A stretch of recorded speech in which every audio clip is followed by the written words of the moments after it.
Honkai Star Rail is entering a new stage of its meta progression, one that's been in development ever since the beginning but has gradually become more and more pronounced over time. With version 2 well underway, MiHoYo has kicked open the floodgates on character design and capabilities. By this point, most players should have a clear grasp on the expectations imposed by Star Rail in regards to content, the difficulty of each content, as well as what to prioritize when building a team. The pace of this game's meta development and progression has been incredibly fast, allowing for more excitement from patch to patch as the community gets to experiment and try out new options and strategies. However, a possible negative side effect is that it can feel overwhelming for some, particularly those who lack the wherewithal to acquire that many units. Star Rail's gameplay is centered around team building, magnitudes more so than what most of us are used to in Genshin, where frankly anything goes. Who you bring and what they are equipped with can be the single determining factor on whether you have an easy time clearing the game or have to reset a billion times because Chincha addicts believe that 99% of gamblers quit before they win. In light of this, I wanted to make a video discussing the present and future of Star Rail's metagame, which can hopefully serve to help you guys find some semblance of stability,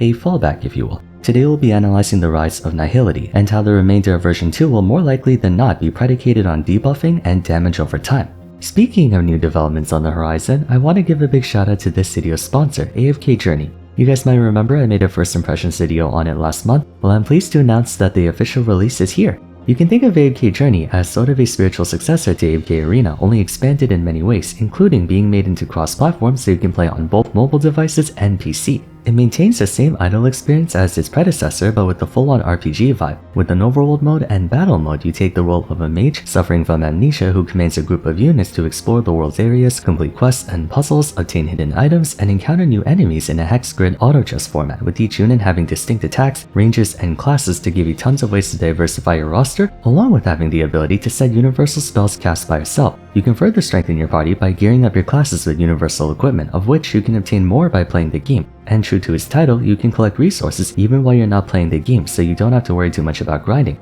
AFK Journey is also multiplayer, letting you meet other players in the same world and chat with them or through the global chat system, something I think they really should include in Genshin and Star Rail. Cooperating with guildmates inside game modes can grant you tons of extra playtime and rewards, so make sure to meet up with other players. The game is designed to allow you to obtain pretty much every hero for free, and to celebrate the main launch, they're making it even easier with over 200 free pulls just by progressing through the game and completing the 7-day login, as well as giving away over 40 heroes for free. I'll be releasing a few guide videos in the coming days, so if you want to get started, use my code on screen, which is also in the description, and you'll get a boost to your account to start your adventure. Thanks again to AFK Journey for sponsoring the video, but for now, let's talk Nihility.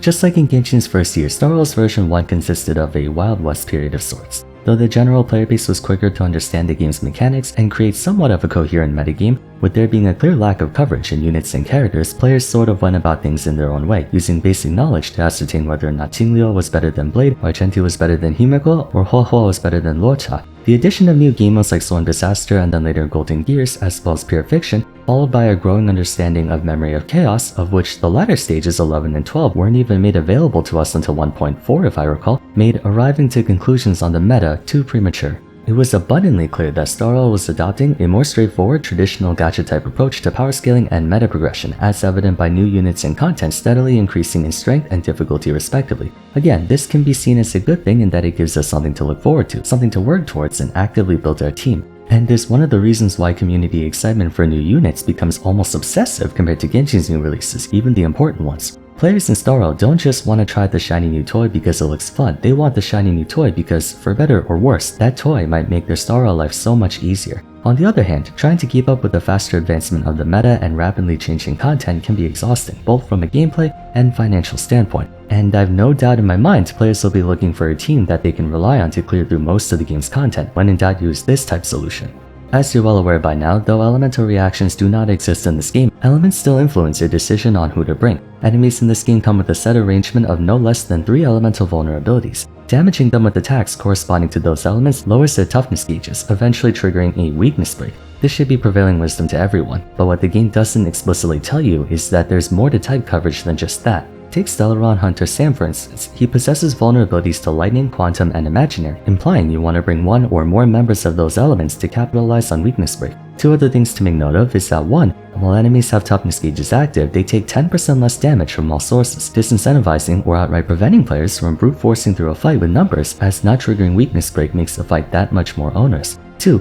All relevant enemies in Star Rail come with, of course, damage and debuff resistances. Coincidentally, the elements they can tank better happen to be those that they have no weakness to. In the case of Sam, he takes 20% less damage from all elemental types except lightning, quantum, and imaginary, the self-same ones that he's vulnerable to. The memory zone meme is weak to fire, wind, and imaginary, and at 20% rest against the rest. In essence, Star Rail makes it excruciatingly difficult, if not impossible, for you to force your way through a boss or dungeon without having at least one compatible element. That is, unless you have E6S5, but that represents an infinitesimal portion of the player base. This places higher demand for having the right units, by extension higher demand for having many units. One patch you might need fire, physical, or ice, another patch you'll need quantum, wind, and lightning. Beyond just elements, one patch you might need someone who can follow-up attack a lot, another you might need AoE damage, another you might need high amounts of defense to survive. There are so many boxes you have to check off if you want to comfortably clear everything this game has to offer, making it very overwhelming, especially for free-to-plays who have to pick and choose who to go after. That begs the question, what should they do if they can't go after every unit and cover every option? Thankfully, there is a team, or rather an archetype, that I believe will serve, or at least come damn near close to serving, as that all-purpose option. Nihility. The Nihility element has received huge expansions over the past few versions. In the beginning, there were only 3. Welt, Pela, and some garbage we forgot to throw away. But a lot of units began to join the ranks, beginning with Silver Wolf, a niche yet powerful debuffer, followed by Gwenethan and Luca, who contributed more in the dot department. Kafka became her first mainstream Nihility attacker, possessing the unique ability to assimilate the dot effects of her party members and weaponize them as her own, essentially behaving as a driver for her team. A noteworthy aspect of the 2 Celeron hunters is that because of how they were conceptualized, they had the potential to scale beyond their current limits as more and more units came out. But there's one other aspect that grants them a huge advantage in the meta over other characters. Bypass. We'll get more into that later. Version 2.0 oversaw the release of Black Swan, allowing us to take out the trash once and for all, and finally giving Kafka some good food to round out her team. Swan shares the same bypass theme as the aforementioned 2, which once again we'll talk about in a moment. Of course, everyone knows just a few days ago we entered 2.1, and with it, arguably the most anticipated character ever since, well, Kafka, is Galaxy Ranger Acheron, much to the excitement of Honkai Impact 3rd fans. With her in the game, the Nihility path cements itself as one of, if not possibly the strongest archetype in the game right now. Not necessarily in terms of absolute maximum pressure, more so practical coverage. By this point, given the crazy amount of videos that were made on her long before she even came out, the majority of you should be aware of what she does, but for those of you who still have yet to know, the basic gist of Acheron is that her ultimate doesn't activate based on energy, rather a point system. Think of it almost like Jinglio's talent, where she needs a certain amount of points to activate her Super Saiyan mode. The ultimate does incredible damage, some of the highest we've seen to date, but more importantly, she deals toughness damage regardless of whether or not the enemies have a lightning weakness. Furthermore, she reduces all elemental resistances by 25% for her ultimate. In other words, bypass. Though it's been bubbling beneath the surface for quite a while, the potential of Nihility was awakened with Acheron's release.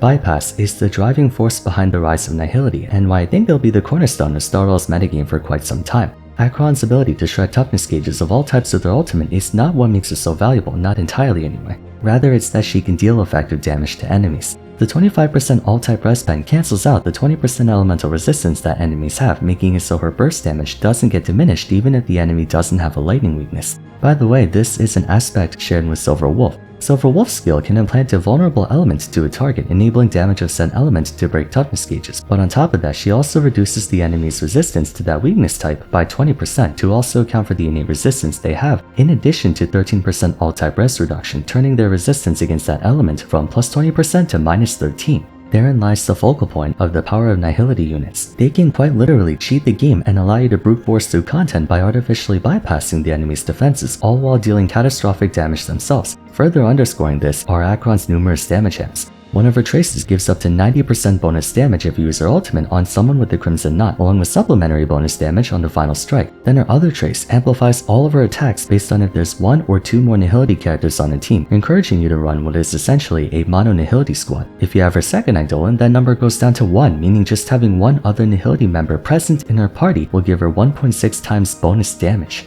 So you have a character who not only has some of the highest DPS potential in the game, enough to challenge the likes of Lunai Danheng with Sparkle, but she can also do this no matter what the enemy's weaknesses are. Granted, it would still be good for the enemy to be predisposed to lightning in the first place, but being able to deal neutral damage against non-lightning weak enemies opens up the possibility for players to brute force through content when they exhausted all of their other options. Now in fairness, Acheron's full power significantly hinges on whether or not you can obtain her light cone, so she's definitely more expensive than the likes of Jinglio, who can perform well at base. But if one were to invest in Acheron, she can definitely go the distance courtesy of her faring much better against incompatible enemies than just about everyone else. Furthermore, she touches on another gameplay mechanic that appears to be on the rise lately, debuff stacking. Anytime she or a party member inflicts a debuff on a target, that target gains a Crimson Knot stack, and Acheron gains 1 point of her ultimate. So the idea is to spam debuffs as often as possible to get Acheron's ultimate up more often. Similarly, Dr. Ratio's pressure increases against enemies based on the number of debuffs they have, and everyone has him. The presence of these two characters has made units like Pela drastically increase in value.